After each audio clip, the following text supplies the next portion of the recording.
Welcome back to the last part of our program here tonight. Thank you all for hanging in there. We're going to hang out with this gentleman next to me, Simon Thorpe. He's the president of Duvel Moortgat USA. For those of you who don't know Simon, he's now based in Kansas City after Duvel acquired Boulevard a couple years ago, approaching almost the 2-year anniversary here pretty soon, at the end of this year. And he was up in Cooperstown, New York, running Omegang day-to-day, but now you're in Kansas City. What's changed, man? What's the life like here in KC? Eaten a lot of barbecue. Yeah? That's been a highlight of the last year, yeah. A lot of barbecue. It doesn't show. So, no, I wanted to have Simon here not to talk about barbecue, but to talk a little bit about not only the Boulevard business and the Duvel business, but just kind of pick his brain and get his perspective on the next, I guess, 5 years of where craft is headed. I think everybody knows the goal that the Brewers Association has sort of set for themselves, or set for the craft industry rather, of 20 share by 2020. So 2020 seems to be the number or the year that is a good benchmark of where things could be headed. But things are changing pretty rapidly. There's a lot of money coming into the space now from both the private equity side as well as the Anheuser-Busch's of the world.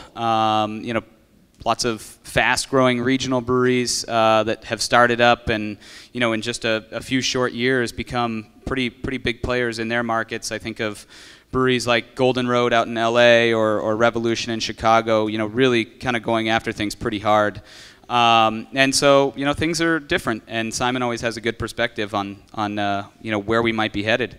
But let's catch up. How is the Boulevard business so far midway through the year here? Well, first of all, everyone, welcome to Boulevard. How many craft brewers are there in the audience? Put a show of hands. Fair few. And wholesalers? Smaller few. Okay. Well, I think the first thing to say is Kansas City brew scene here is about as good as it gets, and it's testament to the fact that in the audience we've got 14, 15 new breweries in Kansas City just in the last 2 years alone, and that's a big deal. And for me, if I stand back and look at what's interesting and exciting right now about Boulevard, it's just being part of that. And in terms of growth this year for the Duvel business overall, what are we looking at? You guys cracked the top 10 as a complete sort of unit. How are things going so far? Well, just for everyone in the audience, just to give you some perspective on Duvel Moortgat, because I'm sure a lot of people have heard a lot of things, and the company was. It's a Belgian family-owned independent craft brewing company in Europe, and it's 4th generation now. We have in Europe, think of us as a high-end craft brewer in Europe. We got 5 breweries, 4 of which are in Belgium and 1 is in the Czech Republic, and they're very small. They're beautiful diamond craft breweries. The one you'll probably all know best is Duvel. It's the iconic golden ale. And here in the States, we started back in 1987 importing Duvel and some of our other brands into the US, and shortly after that, it must have been around 2000, we ended up buying or starting Brewery Omegang in Cooperstown, New York. That's a tiny little 50,000 hectoliters. I'm not allowed to use hectoliters now, am I? Okay. Okay. So there's this language barrier thing that goes on all the time. We use them interchangeably, and I always get so confused. Yeah, we get confused. So think hectoliters roughly the same as a barrel. So it's about 50,000 barrel brewery at the moment. But it's a tiny little beautiful farmhouse brewery in upstate New York, and it built this wonderful reputation for being right at the top of the quality pyramid. And that's really what our company is all about. And we've always believed that over time, things will go up and down, but if you try to stay right at the top of the pyramid and you do really beautiful things, that will always get you through. And what we wanted to do was to create a family of breweries similar to the one that we had in Europe. And so About 18 months ago, John McDonald and I sat down in a room and we started talking about what John wanted to do as he left Boulevard, and it just seemed a perfect fit for us. So right now we have 5 breweries in Europe and 2 here in the US, and if you think about the company, it's still smaller than New Belgium for the whole world. So this is not about a big corporation or anything. It really is a company that believes in craft brewing, and it believes in being right at the top of the quality tree, and that's what Boulevard's always been about. Right. So what's that, I guess, integration process been like over the last 18 months? Obviously there's a number of different dynamics that go into acquiring a brewery and fitting it into your distribution footprint or vice versa, just getting things aligned, getting cultures aligned and people, and what's that process been like? Well, I'm not sure how many people in the room have been through an acquisition or a merger or an integration, but it's never easy. What we did here with putting Boulevard and Ommegang together was not brain surgery in the sense we're not trying to reinvent General Electric or something, but it always comes with its own interesting set of problems. There are 20 things that you can predict. They go well. They're exactly the way you describe them. There are always 2 things that you think are going to go brilliantly and they just don't, and 2 things that you think are going to go badly, and they end up going nowhere near what you said. So there's always a series of surprises, but the way I've always described it, and having done a few of these in prior lives, it's kind of like the first 6 months you kind of finding out who people are and where the toilets are and all that kind of stuff. And you spend the first 6 months really just trying to figure things out and get to know people a little bit. And there's always some surprises, because no matter how much due diligence you do in these things, there's always a few things. Oh, really? I didn't know we bought that, and crikey, that's a bit strange. The second 6 months are really then about trying to sort out your priorities, and it's about trying to get focus and get the wheels moving and get some idea of, right, this is what we want to be doing that is going to make or break the business over the next 5, 10, 15, and we think 20 years out. So you try and set up a set of priorities that are really simple, clear, they're executable, but you know that they're going to be the engines and the drivers of the business. And the third 6 months is when stuff really starts to happen. And then you get this beautiful thing where there's momentum in the business and projects are starting to come into the market.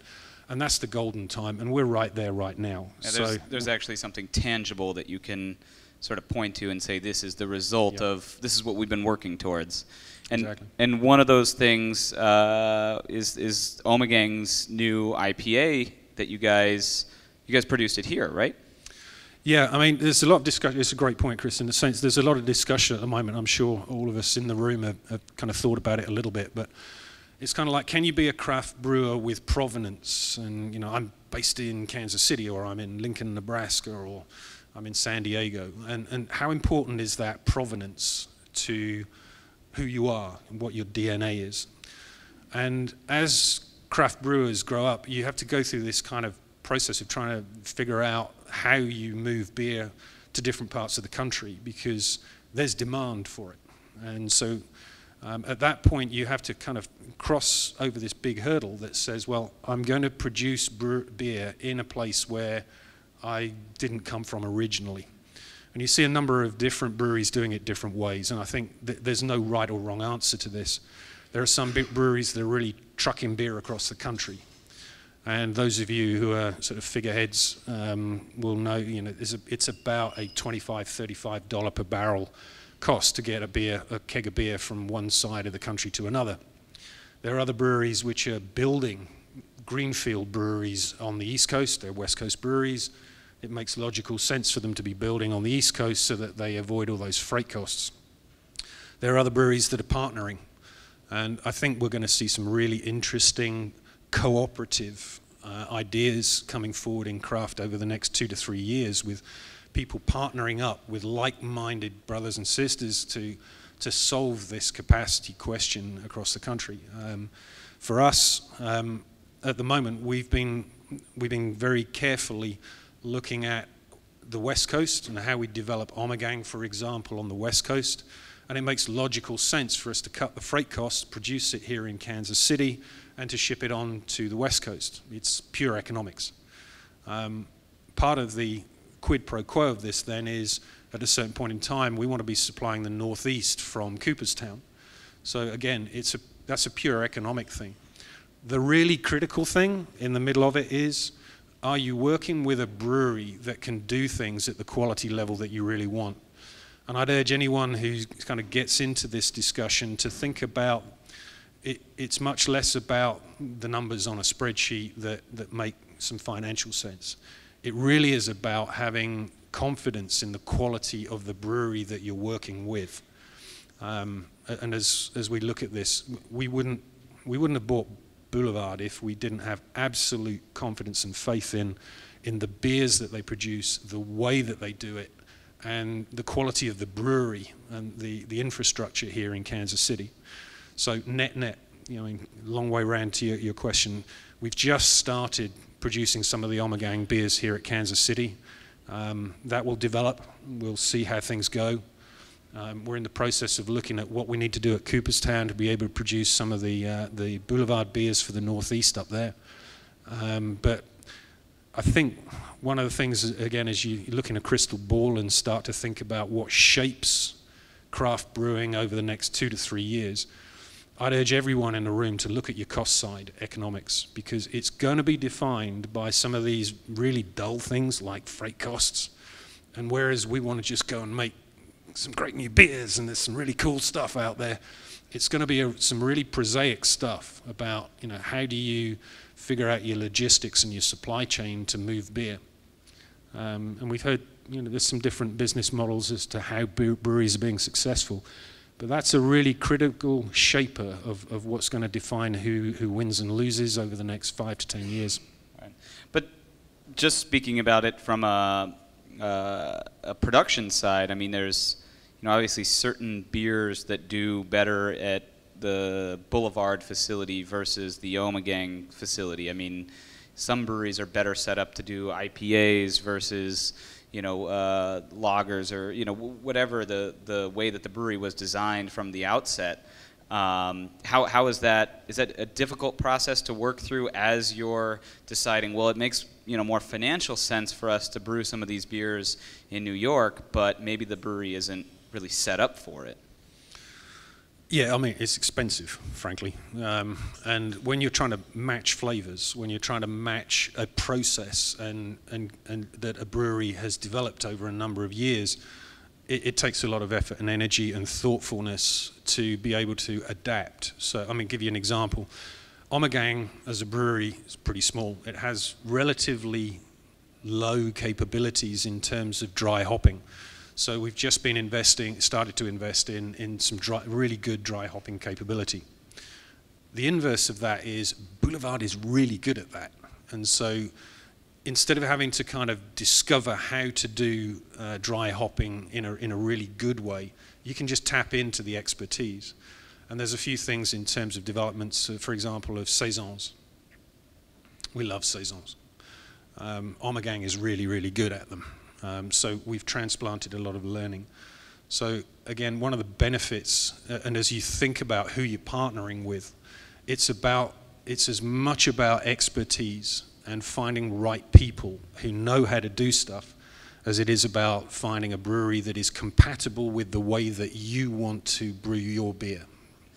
It seems like you're pretty set on this idea that partnerships are going to be what sort of make or break some businesses. Maybe the small local guy that's just staying local doesn't need the help of a strong partner to accomplish what he wants to accomplish. But those that are setting out with these goals to grow and expand, maybe that's where it makes a little bit more sense. How important is it going to be for breweries to consider this, going forward?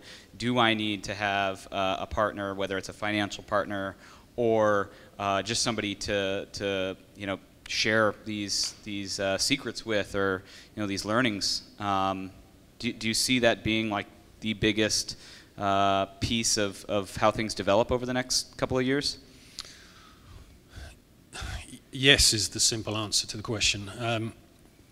If you think about what has made us strong as a craft movement, and this isn't an industry, it's not a business, it's a movement, and we all feel it in the room.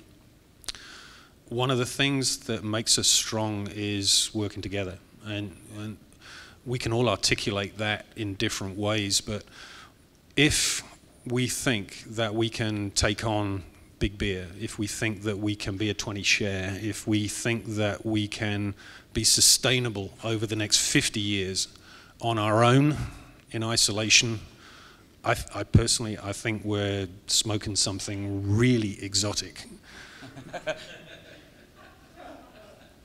The cornerstone, the foundation of why craft beer is so successful right now, and is going to continue to be successful, is because we work together. We sit in a room like this and we talk about the intimate details of what we're doing together, and it is not like making soap powder where you've got competition breathing down your ears all the time.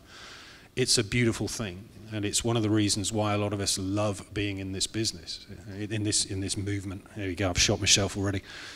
But it is a business. It is a key thing, and I think if we continue to talk to each other, that's a good thing.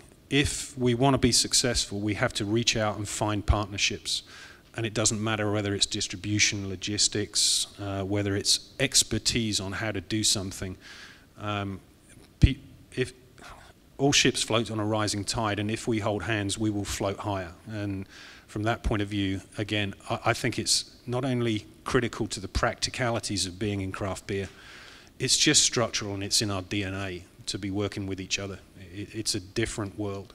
Right, but it won't be easy, you know, just sitting down and saying we should be working together because it makes sense. Everybody's got, you know, their own goals, their own objectives, different motivations, competing interests. It's difficult to come to terms on some of these things, obviously. So I think that, you know, things will get competitive at some point.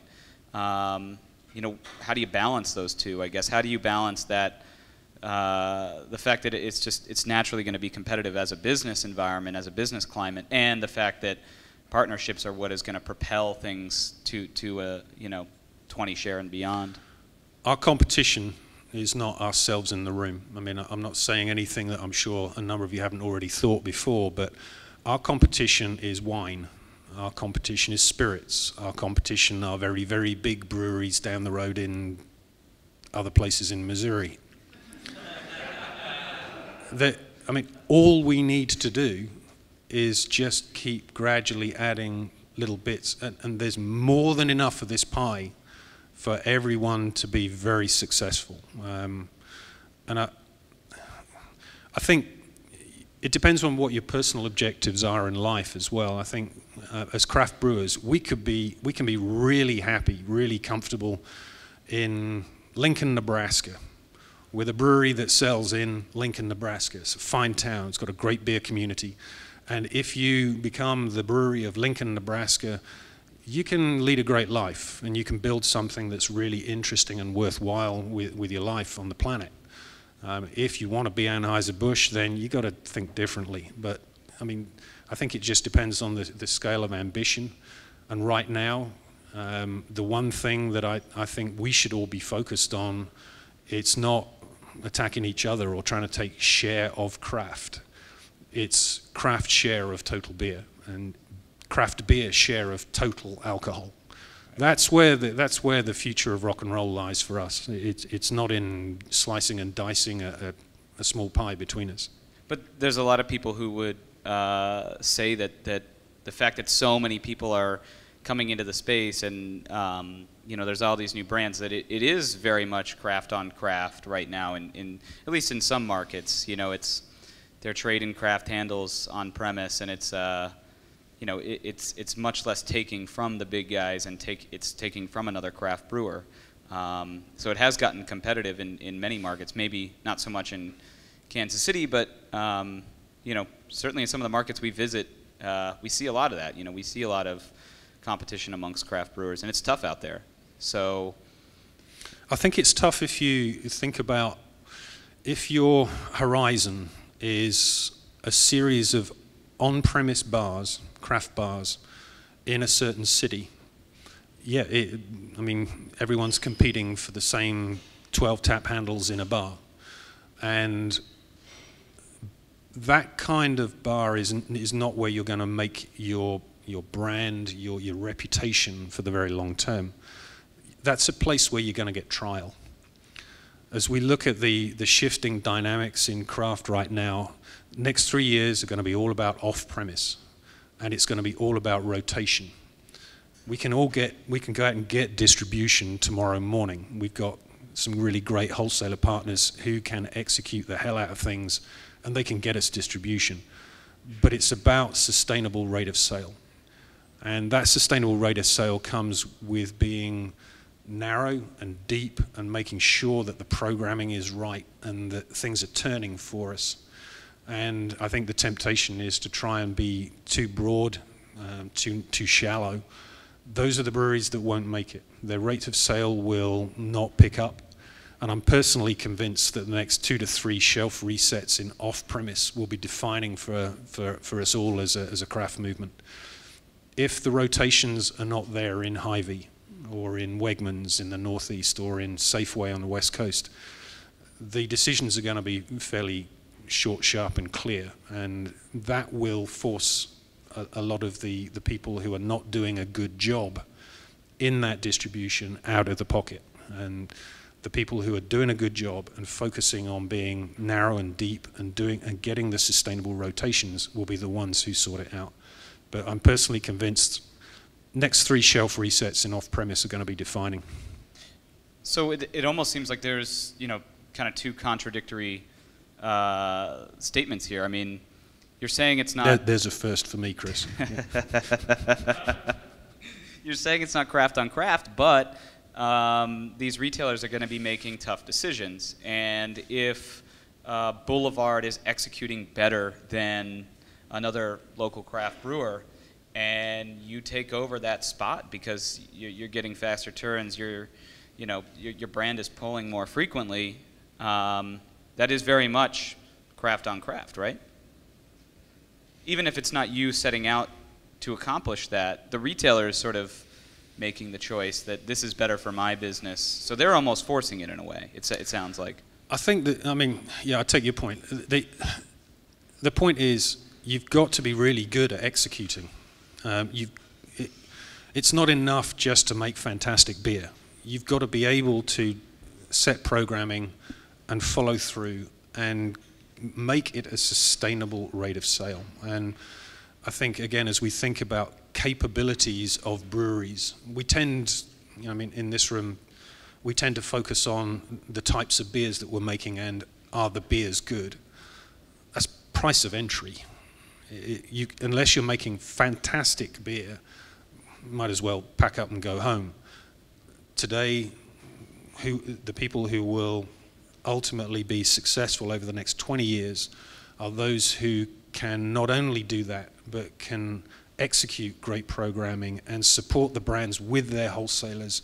And they have a great relationship that is constructive with their wholesalers. Their wholesalers are making money from them.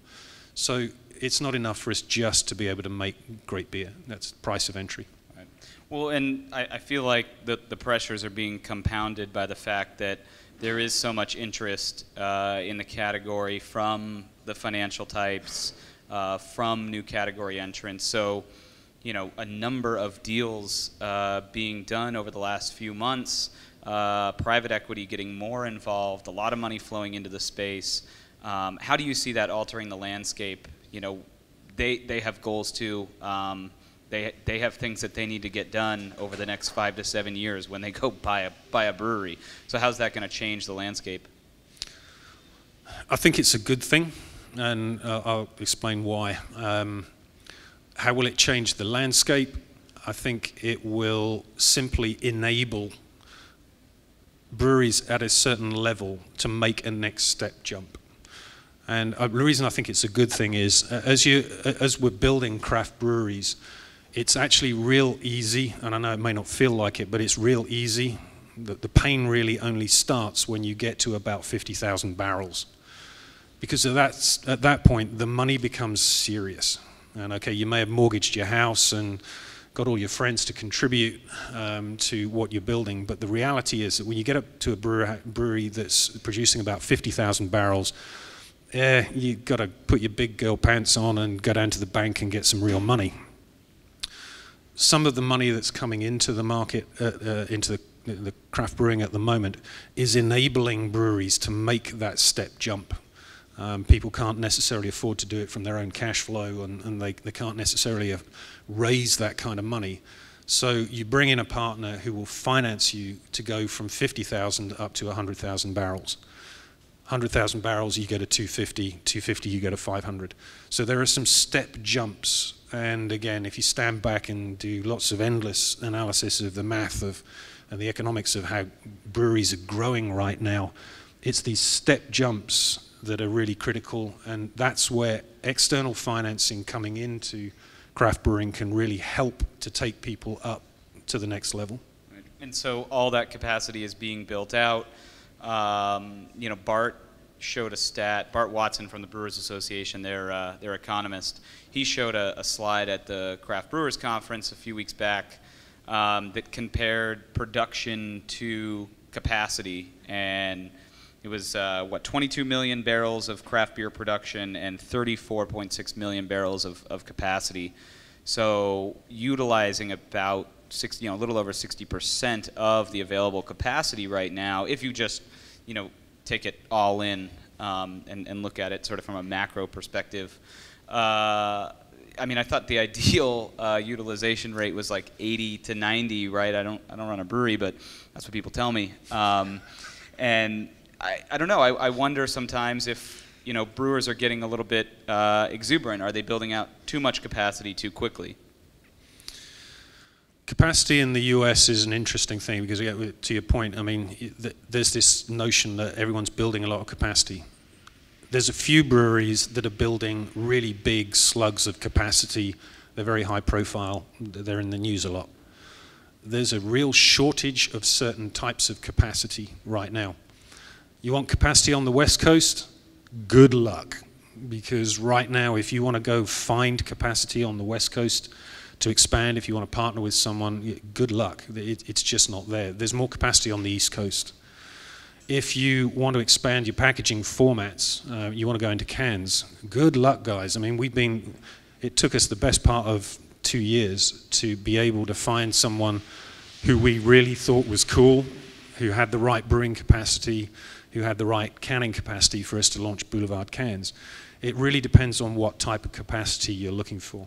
If you want pure IPA capacity on the East Coast right now, you can find it. There are some people who will contract for you, and people are building it out. Are they getting ahead of themselves? There's some really tough economics in the middle of this. If you're growing your brewery at 40% a year on year for the last 3 years, and you're out of capacity, what do you build? I mean, the reality is that you've got to build 3 times as much capacity as you currently have if you're growing at 40% a year right now. Big gamble, big bet, because 40% as a growth rate, that's a ballsy move if you think you're going to do that for the next 3 years, year after year. You've got to have some confidence. So I think there are some people who are betting the farm that 40% growth rate will continue. It's actually much easier to grow your brewery if you're in about 20% growth rate. You can see it, you can manage it. It's much more easy to manage the cash flow in the business, and you're just on the edge of being able to cope with it. If you're growing at 40%, it's tough to actually keep pace with the ability to do that, and the risk profile on how you build that out is quite scary. So I think there are some people who are going to find themselves hitting a wall, and they're going to say, "Oop, we built a bit too much."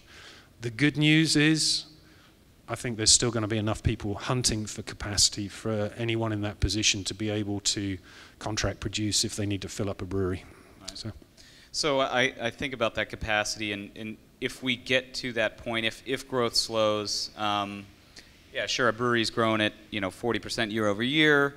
The category itself is growing at 18, 19% each year. It's been double digits for God, 10 plus years now in a row. But if that slows and suddenly, consumer demand isn't what we thought it was, what will be some of the first indicators out there in the marketplace that things are starting to slow down? And what will be the result of having built that overcapacity? Maybe the negative results of having built, too much capacity too quickly. Let's deal with the first question first. So kind of what are the lead indicators? How will we as a craft community know if things are slowing off? It's tempting to say, well, you can look at all, there's some good on-premise data at the moment that you can go out and buy if you want to. Frankly, I think it's easier to walk down to your local bar and ask them what they're selling. You're going to get really direct feedback that way. And they'll sometimes say, not your beer, which is it's a bit dull. The core of what's going to drive us as a craft segment from our current share to 20 over the next 5 years is going to be what happens in off-premise. And I think you can see there's some really good indicators of what's selling in off-premise.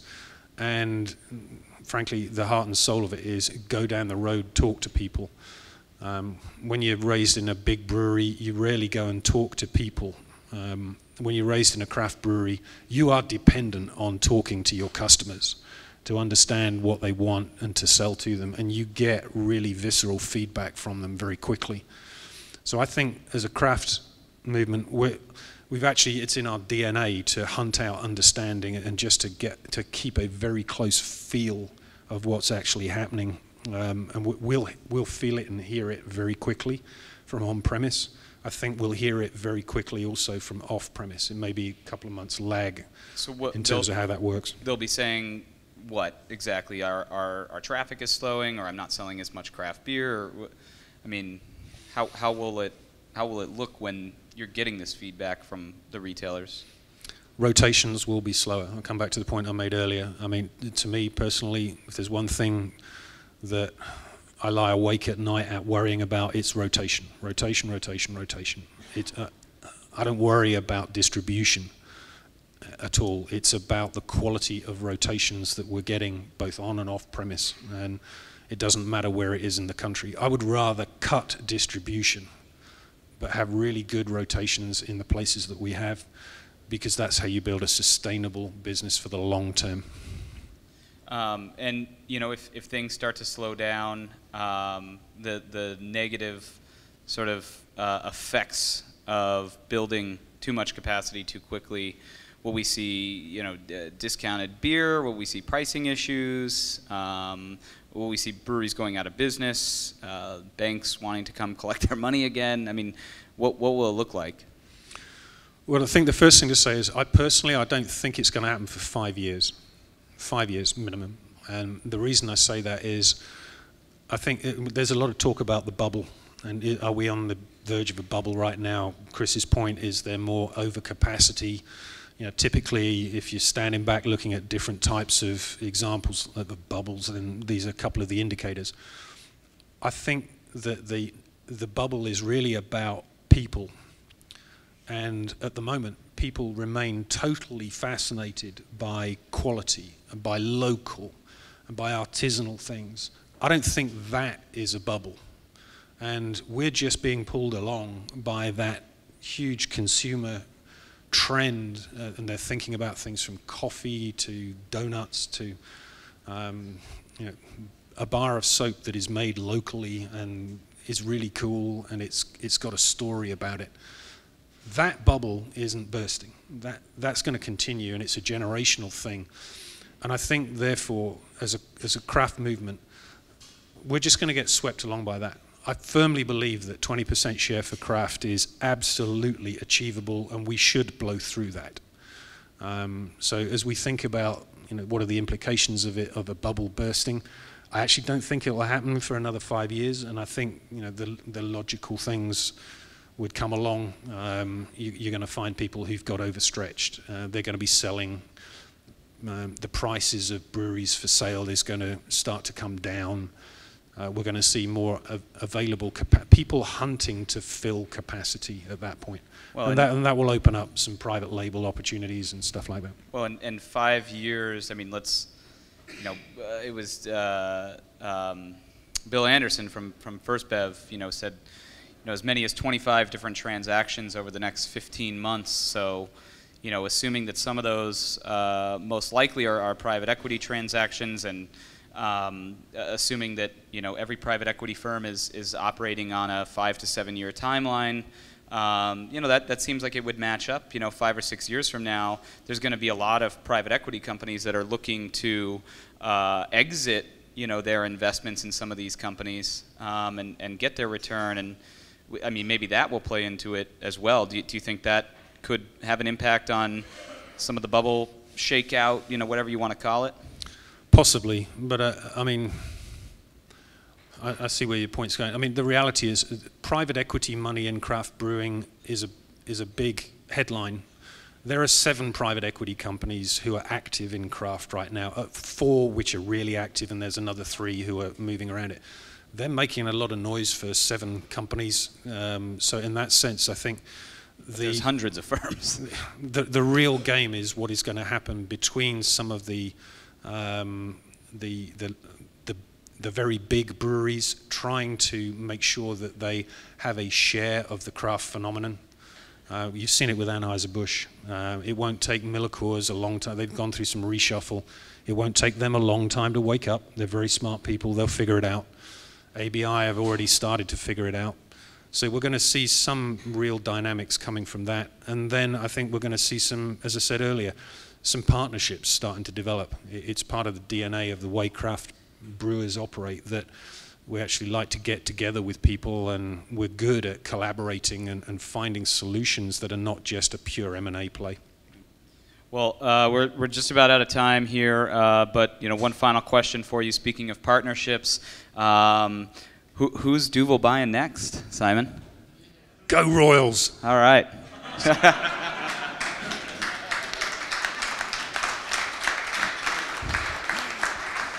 Pleasure as always, my friend. Looking forward to learning a little bit more about where you guys are headed in that direction. I'm sure something will emerge over the next couple of years. You guys aren't going to stay quiet, so it'll be interesting to see where you guys go. Keep us posted. Go Royals. All right. Thanks, Simon. Simon Thorpe, everyone.